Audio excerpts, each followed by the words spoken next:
Hi everyone and welcome to Log Cabin Gaming. Firstly, thank you to everyone who commented on the Warcry speed painting terrain video that I did. It was good to hear all your comments and how it all helped you out. So we're going to push on and we're going to do a speed painting video on one of the warbands in Warcry, the Iron Golems. So it's we'll finish the terrain Sunday evening, I think, and I've got my first game lined up with my friend Nick, who's going to come over on Friday. So I'm going to start this warband tonight, Monday evening, and I've got two options. I haven't decided yet, but I know the method I'm going to take, and it's going to be to undercoat all the guys in one of these metallic colours, either in Leadbelcher, which means all the weapons and stuff are painted, or in Retributor Armour, because there's a lot of gold trim on these Iron Golems.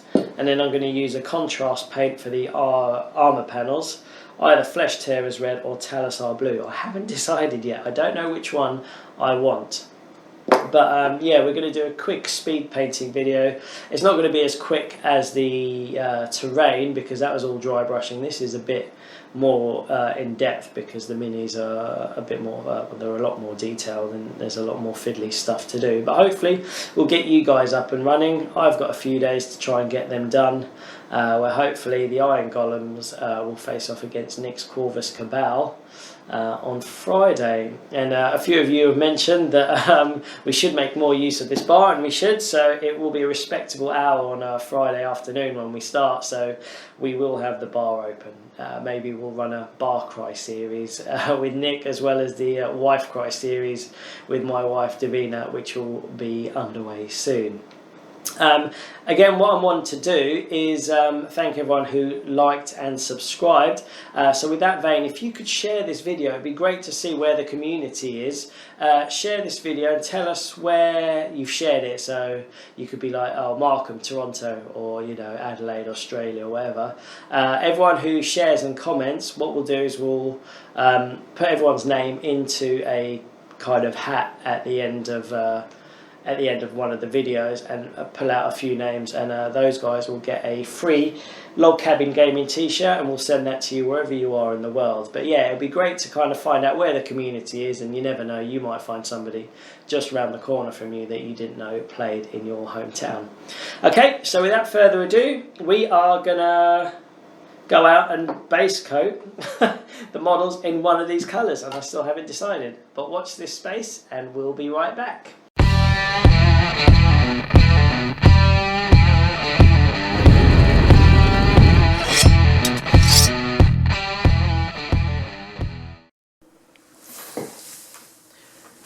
Alright guys, well, as you can see, I've made my decision and I've decided to go with the Leadbelcher option, and I'm going to go with the red colour scheme, but I do like the blue, so what I'm going to do is I'm going to paint the shoulder panels off the leader in a blue, just to signify them as different.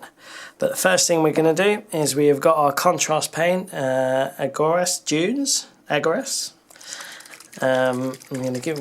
I've been shaking this off camera anyway. You want to do this with all your contrast paints. Just make sure all the pigment is in there, and from the pot directly, we are going to paint all the armour panels that we want gold in this colour. Okay.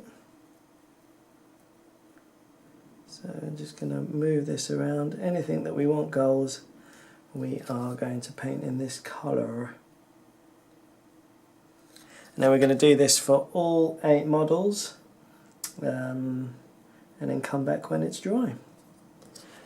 Okay, so as you can see, I'm just going on, going to paint everything that I want gold in this colour. And that's with the Aggaros Dunes applied now. So I've done that to all 8 fighters. Everywhere I wanted kind of the brassy gold, I've applied this. It's a bit of a kind of, it's a dull browny colour, but kind of coppery colour. But I think it will work well. And for the time saved, just using contrast, it's well worth it. So yes, so that's it. So the next stage is to paint the armour panels. Okay, so the next step is to get a red contrast. You can either use Flesh Tearers red, which is what I've got here, or I believe there is a Blood Angels red, which is a lighter red. I've been shaking this very well, and we're going to do the same thing again, where we are going to paint straight out of the pot and paint everything that you want to be red. So all the red panels, we are going to just paint with this Flesh Tearers red. Being careful not to let it pull, so we're just going to move it around and careful not to hit anything that we've done in the previous step. A little tip that I found useful when doing these little fiddly insignias is to just paint all around it. Obviously the previous colour needs to be dry. If you paint over it, careful to not go into the edges. Then with a quick, just lick your finger, if you lick it, you can actually wipe the red off to leave the previous colour before. So I've now finished applying the Flesh Tearers red contrast paint, and the warband is starting to come together, which is pretty good.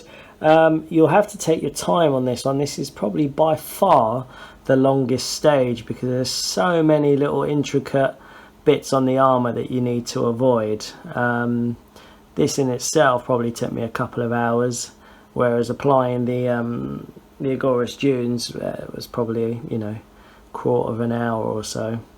But yeah, that's it. I think this is the biggest stage. We've got a bit of trim to do and then the flesh.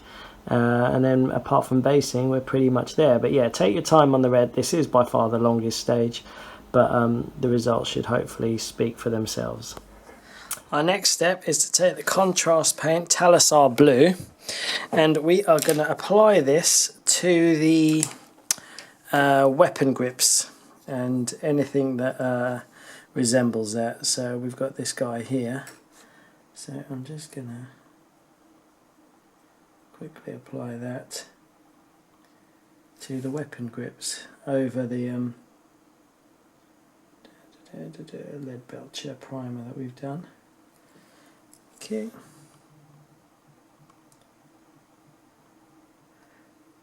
Just going to do this to all the models.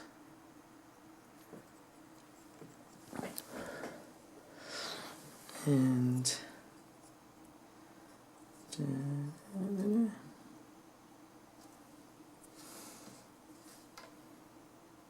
again, I'm painting straight out the pot because it's a contrast paint directly onto the surface.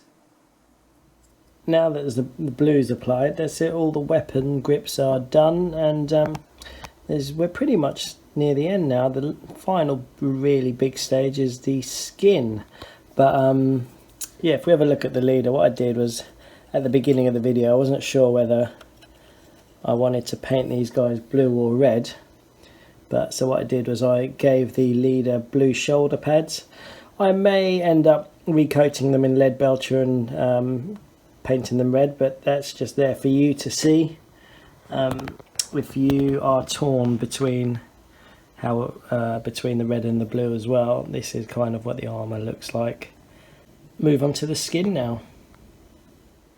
The next thing we want to do is start to paint the flesh. So looking at the box art, it's quite a pale flesh. So I'm going to use Rakarth Flesh as a base coat. All I'm going to do is just take a bit from the pot. And here we have to remember that we're going back to old school techniques. So we want to add just a drop of water to thin the paint down a bit. Okay, and then what you're going to do, put that off a bit, we're just going to base coat all the skin areas in this Rakarth Flesh, and as you can see you're getting this sickly pale skin colour come in.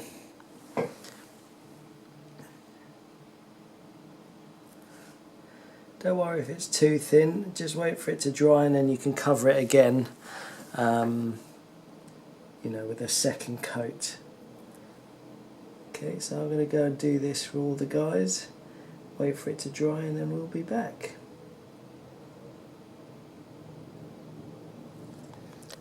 And here we have the skin all done, so that's the Rakarth Flesh applied. It's nice and pale, which is what we want. So yeah, the final step now is to just apply a thin wash over the skin and the metal stuff, and then they'll be ready for basing. So let's get on with that.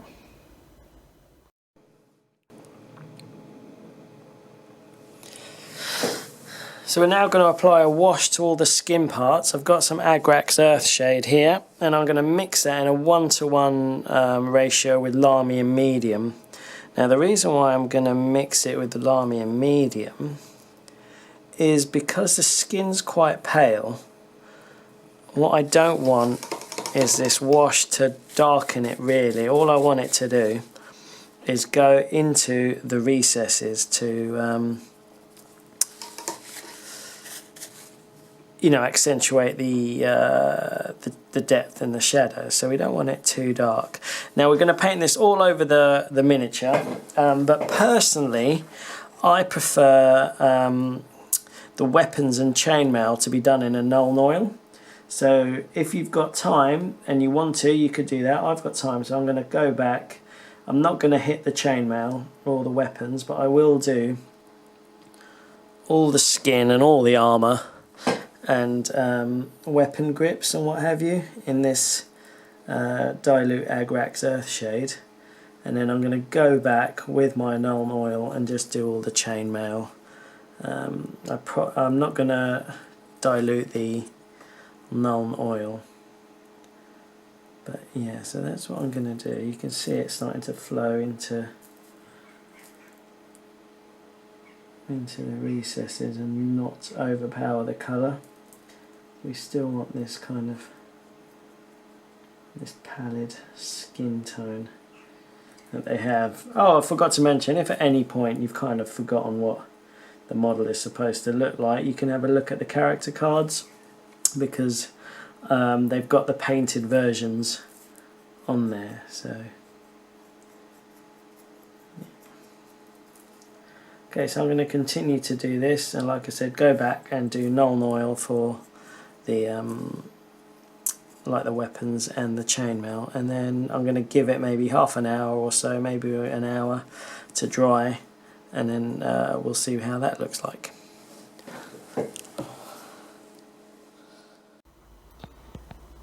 Now that the shades are dry, you can see that it's highlighted the chainmail and the weapons very nicely, and that's pretty much it. So you can base it how you want. I'll show you how I base mine in the next step, but yeah, we're pretty much there. If you find yourself having time, you can always go back and add a few more highlights on the chainmail and the weapons and stuff, but that's it. So yeah, I'm just going to quickly base them and then we'll see how they finally look.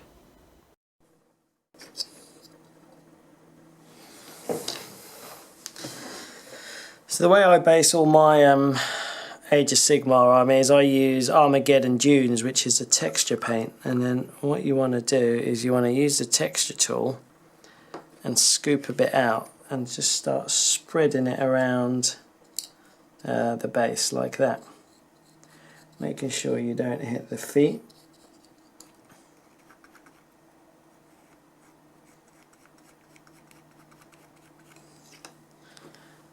Okay, let's get a bit more. So you're just going to work this all around.